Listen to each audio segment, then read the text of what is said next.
Hey everybody, Dana here. I know it's been a while since I posted a video, but I've been having some technical difficulties at my house. If anybody wants to donate to my Cash App, I'll link it below, I guess. Um, my microphone broke. I found this cute little cheap one. It was only $5, and I'm hoping that it works for this.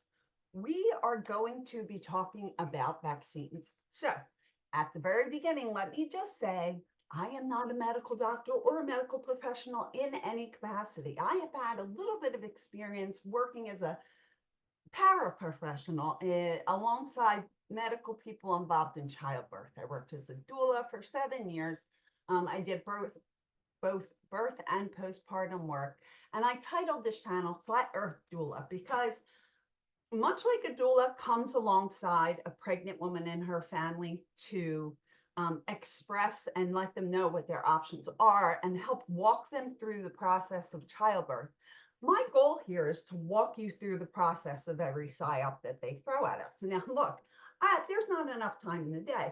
The PSYOPs are happening so quickly. I mean, when you look back, it's so easy to see the slow buildup because the PSYOPs were coming like one a month, we'd have a big PSYOP. And maybe a month later, we'd have another big PSYOP. And then and now we're having 3 and 4 PSYOPs a week. It's impossible to keep track of them. So today we're going to focus specifically on vaccines.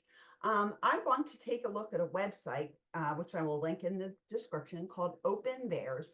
VAERS is VAERS, and it stands for the Vaccine Adverse Event Reporting System. This is a self-reporting system, so the patient can go in and report their injury. The doctor can go in and point their injury. This has been around since 1986 when Ronald Reagan signed into law that vaccine manufacturers would not be liable for any harm caused by the product. And that since we know that this is a product that undoubtedly will cause harm, there is a special court set up. So if you, as an example, my child named Billy Bob is 7. Billy Bob goes in to get caught up on his shots and he dies the next day. I can report Billy Bob's death to VAERS. I'd have to know VAERS existed. Did you? What would you do? Where would you go? Who would you ask for help? That's what I'm here for. Okay, we're going to go to this website. I highly encourage you to go poke around, explore. There's great graphs, there's all kinds of information. It is 100% an amazing resource. I also recommend, and I'm praying that they're still active, PCIC, Pennsylvania Coalition for Informed Care. And they work with they work with the members of their groups that go in and visit and do letter writing campaigns to get laws passed that would protect our right to medical autonomy over our own body. In other words, we don't believe that you should be able to force someone to get a vaccine under any circumstances, you guys. Even if the plague comes back and they have a safe and effective plague vaccine, you should not have to take that shot. Now, in a world where medical professionals weren't lying sacks of shit, they would be reporting these things too, but they're not. And they're not for a number of reasons. Anytime they're attached to anything that could be seen as even partially anti-vaccine, they're derided by their coworkers, they can be forced out of their jobs, and their insurance will drop them if they have too many unvaccinated patients. So then they have to go into private no insurance practice for themselves. Now, for a lot of them, this means some kind of a pay cut, right? But we're not, well, should we talk about it? Let's talk about it. So the way that things are set up, doctors do not get paid for individual vaccines. However, they get large bonuses at the end of the year if a certain percentage of their patient base is fully vaccinated. And this was primarily happening around pediatricians in the Philadelphia area. There was a time when they basically put a letter out on Facebook and taped it to their door saying that they will no longer accept any patients who are not fully vaccinated per CDC schedule. if you wanted to space your vaccines out and only do 1 or 2 at a time, so you could monitor for changes and adverse events so they could be reported properly and everybody could have the information that they needed to make an informed decision, right? That's not it though. That's not what they're doing. So, so they don't get paid per individual vaccine, but they do know they get a bonus if majority's vaccinated, which then in turn causes them to put pressure on parents to not get, who don't want to get their children vaccinated. But I mean, honest to God, you guys, I could talk about this for hours and hours. I've spent so much time and many hours of my life and other resources to really get into this information. And I think what's most upsetting to me is most parents don't know that the information's out there, or if they suspect it's out there, they don't know where to go to find it. So today we're going to look at open bears. Today I am working with a new mic. My hands are free. I'm not used to that. I'm used to holding a mic. All right, so we are going to start with,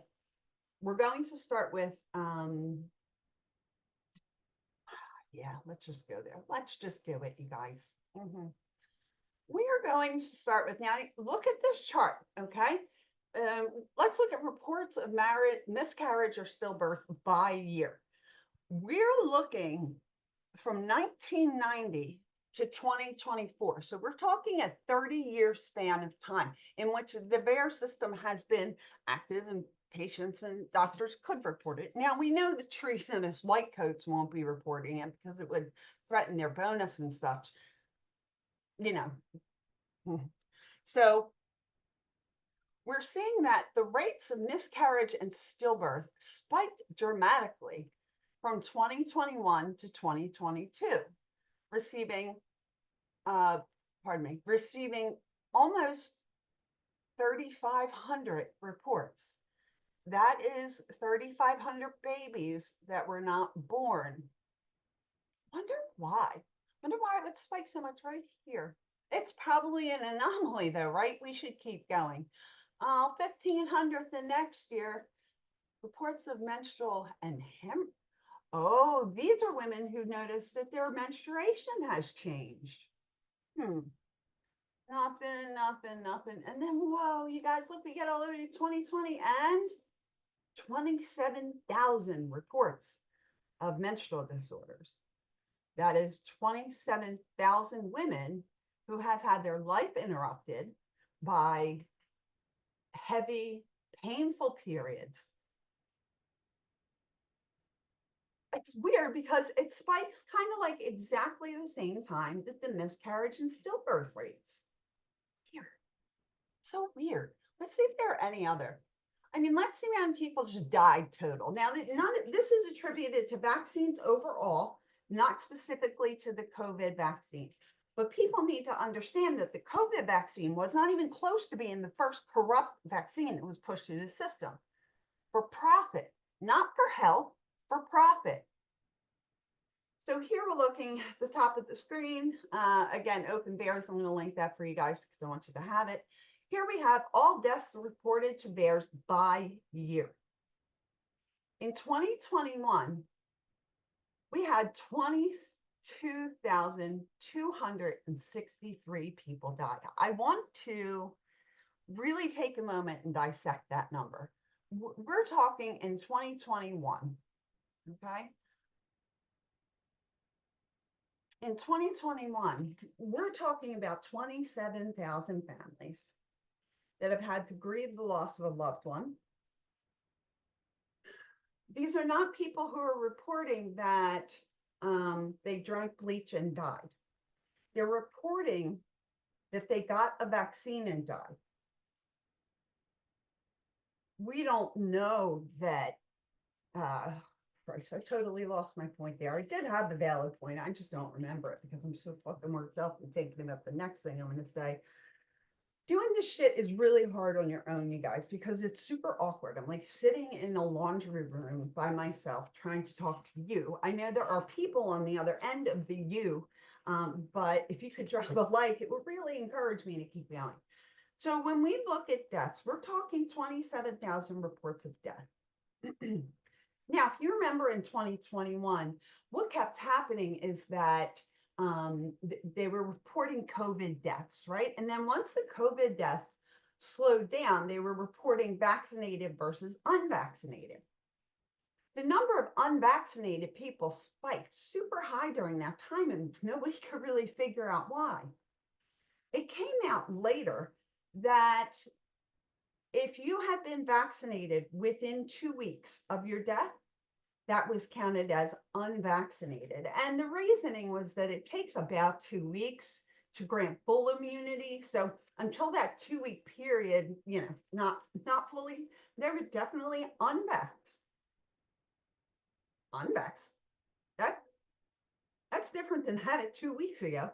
Where's the fucking chart of people who died within 2 weeks? Oh, wait, hold on. We've got one. Hey, let's start looking back at our charts. I love numbers. Do you know, as I'm 6 feet tall and skinny as fuck, and people look at me and think I'm athletic. I'm not athletic. I can't run and chew gum at the same time. I am practically retarded, you guys. All right, so we're going to go ahead. We are going to look at deaths here. We're going to look at the death chart. All right. This is all deaths reported to VAERS. This is all deaths reported to VAERS. So we have 22,000, and here we have 12,000, and then in 2023 we've got 3,500, give or take. This is the chart, though.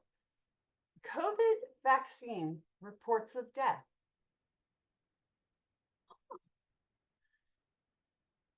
December in 2020, it spiked between December and February of 2020, 2021.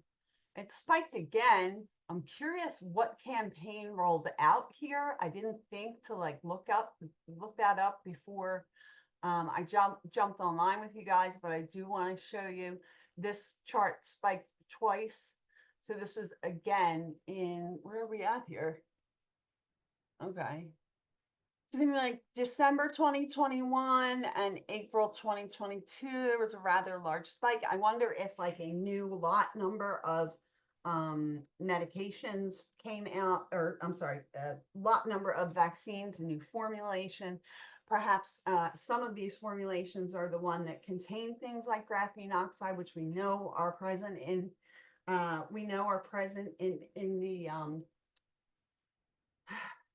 the vaccines. Okay. Now this is interesting to me. We're looking at the COVID/flu vaccine reported deaths to days by onset of all ages. So a lot of these days to onset, we're talking 0 to 3 days makes up the vast majority of these, but we still have people dying over 2 weeks out. Okay, this is a problem. This is a problem. Now, it does seem to be affecting men slightly more than women. We're not sure exactly why, except we do know that the spike protein upon injection, within the first 24 to 48 hours, there are spike proteins being found in the testicles of these men. Now, speaking of testicles, can we speak about testicles for a minute? This Olympic event, okay? This Olympics opening ceremony, first of all, the Olympics hasn't been relevant in decades. Nobody's given a shit about Olympic athletes. Nobody's been on a cereal box. And so one of the people that was now is a woman who says that trans women should not compete against women. Okay, because Caitlyn Jenner knows that Bruce Jenner shouldn't fight Kim Kardashian. It's not an equal, fair fight. They're built differently. They've always been built differently. They have different hormone levels. They have different everything, literally everything. What is not different about men? That's what I want to know. Oh, they have nipples and we have nipples. So there you go. Basically the same thing. Why does the ball have nipples? I don't know. I don't really know. I don't really care. It's not relevant to this conversation.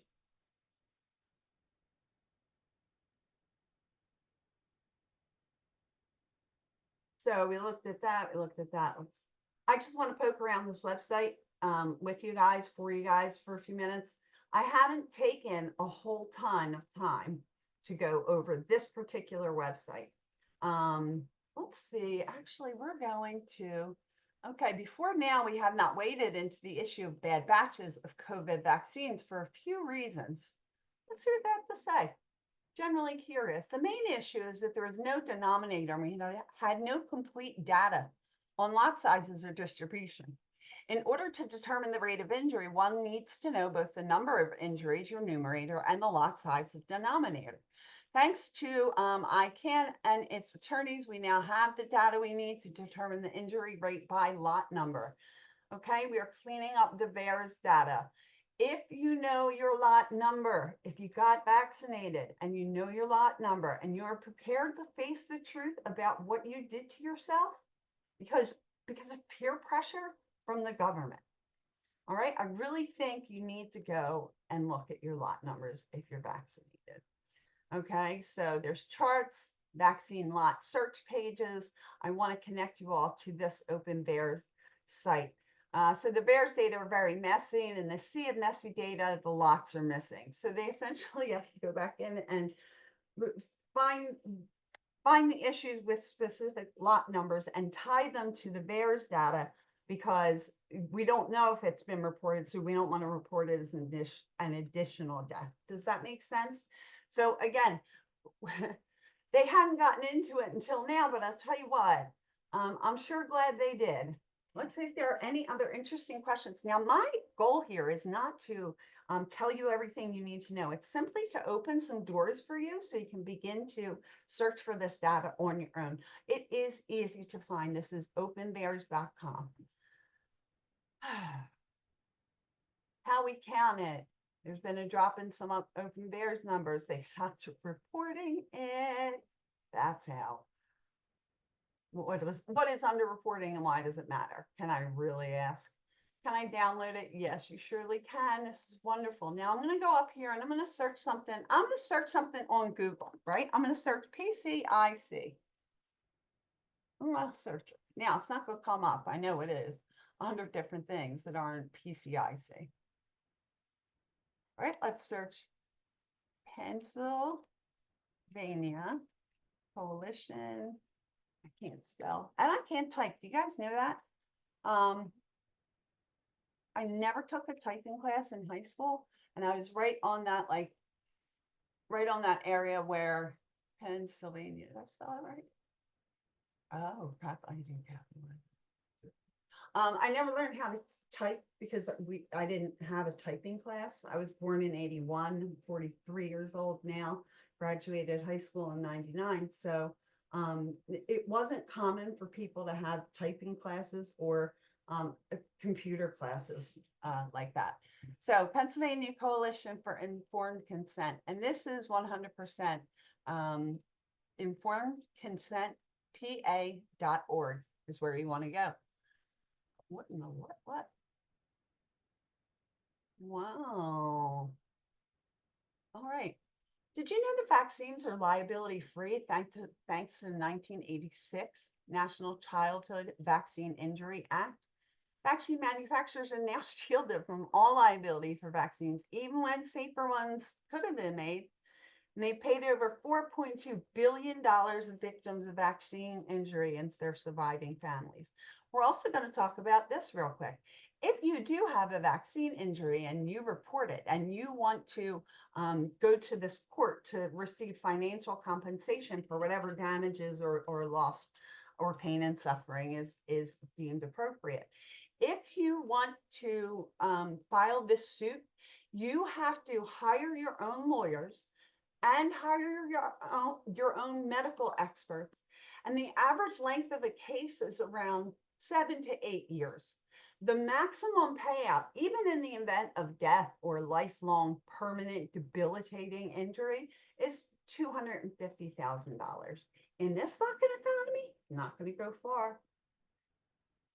But anyway, it's just one. See, when I read these things, it helps me remember all the shit that I actually know in my head. Otherwise, I just sit here and try and see if my lipstick is on my teeth. So the vaccine schedule number 6 has tripled since 1986 was passed. In 1983, children get 4 doses of vaccines, 4 doses of 7 vaccines.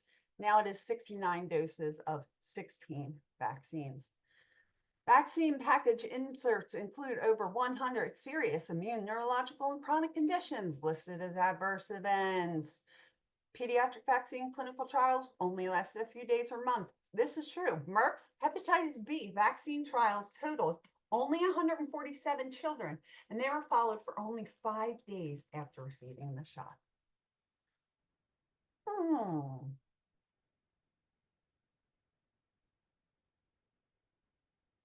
A recent pilot study from the School of Public Health found that 33% of vaccinated preterm babies had neurodevelopmental disorders compared to 0% of the unvaccinated preterm babies. Now I can speak on this, and I think I'm doing it with her permission, though I need to wrap it up soon here.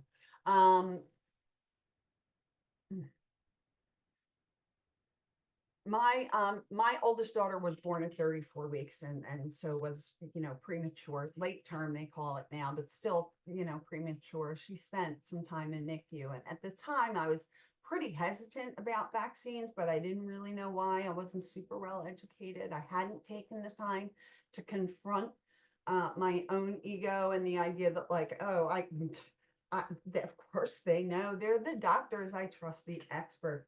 Instead of doing that, I looked at myself and what flaws it was in me that allowed that to happen. So I say this with as much honesty and openness as one could deem necessary. And I don't want to make parents feel bad for their own choices, but I am very brutally honest about the choices that I made.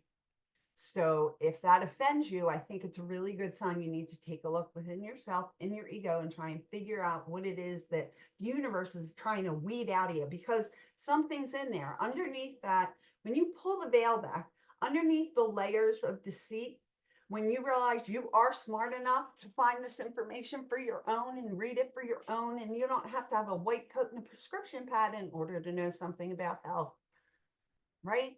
Those are good things. The universe is trying to pull that out of, and I beg of you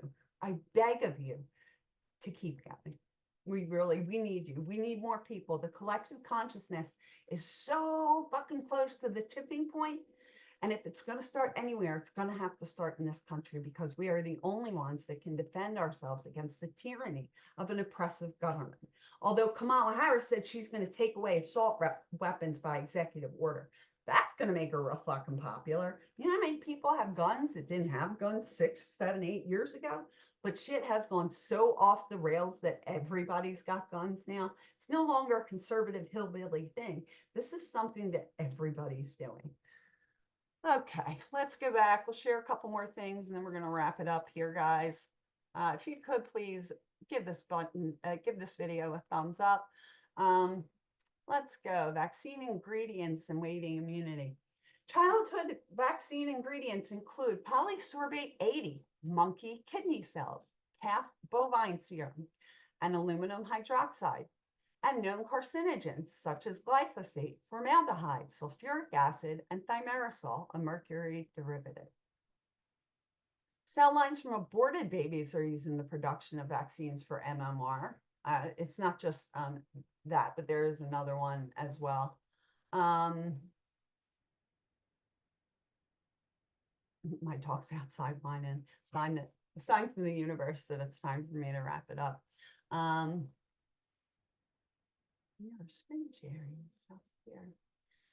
We're going to go ahead and take a look at this. Give me just a hot second here, you guys. Guys, I wanted to get my my poor little dog in the door. Anyway, yeah, when we look at vaccines and we look at vaccine liability, we see that the vaccine manufacturers themselves don't have any liability. Instead, it's handled by this vaccine court, where you have to pay a lawyer and medical experts to have them on retainer for an average of 7 to 8 years to possibly get only $250,000. That is nothing. That's nothing. Could you do it? Because I certainly couldn't. Can you afford to hire a lawyer and keep them on retainer for 8 years? as you're going through the grief of having lost a child or having a child that's permanently disabled in some way, it's just not the way it's happening. It's just not happening.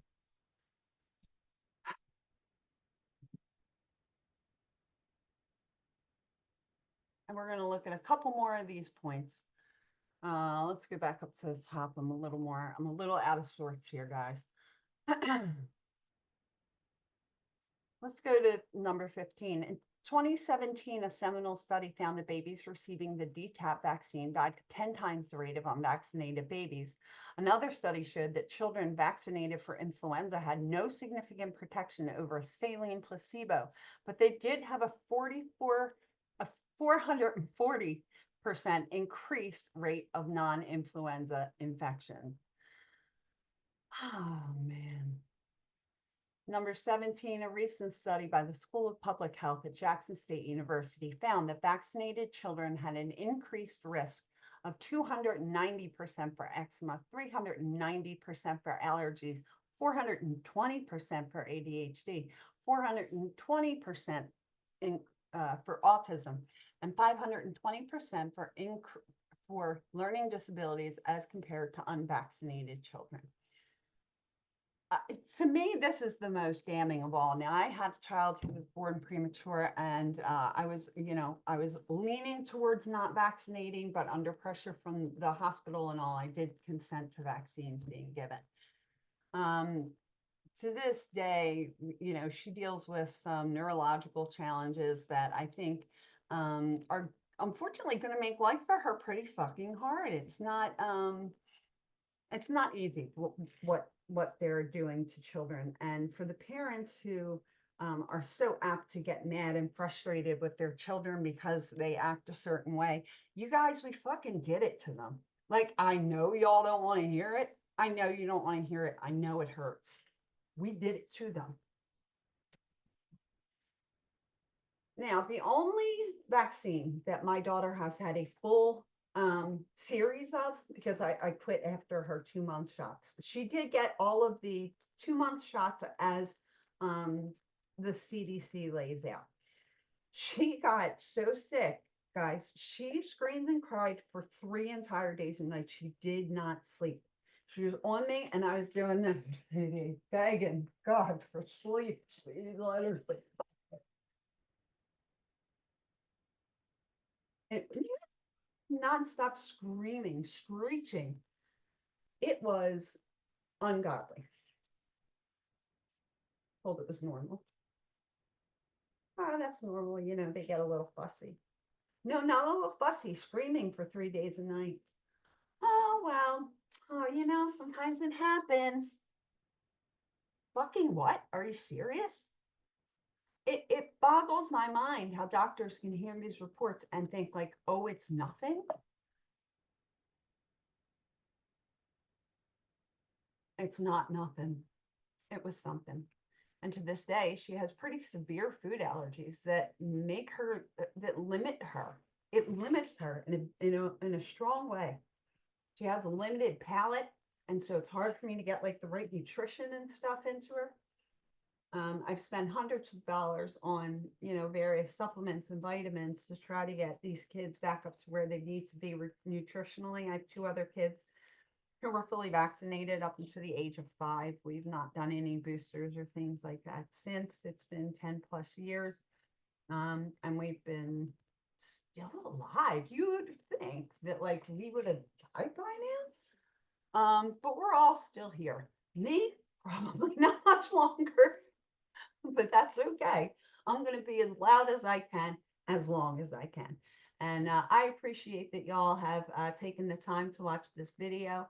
I appreciate you if you've taken the time to challenge some preconceived notions you might have about our medical establishment or the concept of safe and effective, or that you had taken the time to question anything and seek out information. I wish people understood how rare a gift it was to be able to do that, because it really does take somebody who is not afraid to confront their own ego and be wrong. And that's something the world is sorely, sorely lacking. If only our politicians would be half as fucking honest, that would be great. I am about to go to the bathroom. I'm going to hop back on and see if I can do a Skype call with a couple folks, but we'll see how it goes. It's going to be kind of last minute if I'm able to throw it together. If not, I do want to come back and talk about all of the inconsistencies that are present with the Trump assassination attempt, because I think there's a lot to unpack there. All right, thank you to the creators of Rumble for allowing me to post this video on their platform. As I've said multiple times, I'm not a medical professional. I'm just a mom who has done her research and has worked alongside medical professionals in a paraprofessional capacity for years. This is just my experience. This is just what happened to us. And I really hope it won't get banned for misinformation, air quotes. All right, you guys, thank you so much for taking the time to watch the video. Please, if you would share it with one of your friends and they were to like the video, it would boost me in the algorithm. It would help so much. I would really appreciate it. It won't cost you nothing. Okay? All right, love you guys. Bye. Peace.